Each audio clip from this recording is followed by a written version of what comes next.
ನಮಸ್ಕಾರ ಎಲ್ಲರಿಗೂ ಬೆಳಕಾಗು ಚೇತನ ವಿಡಿಯೋಗೆ ಸ್ವಾಗತ. ಅಧ್ಯಯನ ಮಾಡುವ ಸರಿ ವಿಧಾನ.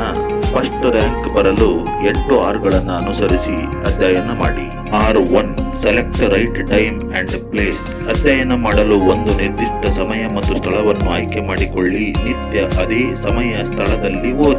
R2 relaxation exercise. ಅಧ್ಯಯನ ಶುರು ಮಾಡುವ ಮೊದಲು 5 ನಿಮಿಷ ಕಣ್ಣು ಮುಚ್ಚಿ ಕುಳಿತುಕೊಂಡು ಉಸಿರಾಟ ಗಮನಿಸಿ ಏಕಾಗ್ರತೆ ಸಾಧಿಸಿ. R3 read for 30 minutes. 30 ನಿಮಿಷ ಮನಸ್ಸಿಟ್ಟು ಅರ್ಥ ಮಾಡಿಕೊಂಡು ಓದಿ, ನಂತರ ಮನನ ಮಾಡಿಕೊಳ್ಳಿ. R4 right. ಓದಿದ್ದರ ಸಾರಾಂಶ ಅಥವಾ ಮುಖ್ಯಾಂಶಗಳನ್ನು ಬರೆದು ಚಿಕ್ಕ ನೋಟ್ಸ್ ಮಾಡಿ. R5 relax for only 3 minutes. 3 ನಿಮಿಷಗಳ ಕಾಲ ವಿರಮಿಸಿ, ಎದ್ದು ಓಡಾಡಿ, ಕೈಕಾಲು ಆಡಿಸಿ, ಉಸಿರಾಟ ಗಮನಿಸಿ, ಹೊರಗಡೆ ಪರಿಸರ ನೋಡಿ. 6 read again but different subject. ಮತ್ತೆ ಮತ್ತೆ ಓದಿ, ಆದರೆ ಬೇರೆ ವಿಷಯವನ್ನು ಓದಿ. ಒಂದೇ ವಿಷಯ ಗಂಟೆಗಟ್ಟಲೆ ಓದಬೇಡಿ. R7 recall and rehearsal. ಹಿಂದೆ ಓದಿದ್ದನ್ನು ಸ್ಮರಿಸಿಕೊಳ್ಳಿ. ಎಷ್ಟು ನೆನಪಿಗೆ ಬರುತ್ತದೆ, ಎಷ್ಟು ಬರುವುದಿಲ್ಲ ಗಮನಿಸಿ. ನೆನಪಿಗೆ ಬರದ್ದನ್ನ ಮತ್ತೆ ಓದಿ.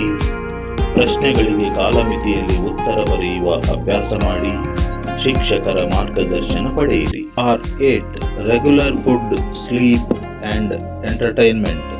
ವೇಳೆಗೆ ಸರಿಯಾಗಿ ಆಹಾರ ಸೇವಿಸಿ, ಅತಿಯಾಗಿ ತಿನ್ನಬೇಡಿ. 6 ಗಂಟೆ ನಿದ್ದೆ ಮಾಡಿ. ನಿದ್ರೆ ವೇಳೆ ಪದೇ ಪದೇ ಬದಲಿಸಬೇಡಿ. ಇಷ್ಟವಾದ ಸಂಗೀತ ಕೇಳಿ. ವೇಳಾಪಟ್ಟಿ ಸಿದ್ಧ ಮಾಡಿಕೊಂಡು ಅದನ್ನು ತಪ್ಪದೇ ಪಾಲಿಸಿ. ಈ 8 ಆರ್ಗಳನ್ನು ಅಳವಡಿಸಿಕೊಂಡು ಅಭ್ಯಾಸ ಮಾಡಿ. ಆಗ ನೀವೇ ಫಸ್ಟ್ ರ್ಯಾಂಕ್. ಲೈಕ್ ಆದರೆ ಸಬ್ಸ್ಕ್ರೈಬ್ ಮಾಡಿ, ಶೇರ್ ಮಾಡಿ. ಮುಂದಿನ ವಿಡಿಯೋ ನಿಮಗೇ ಮೊದಲು. ನಮಸ್ಕಾರ.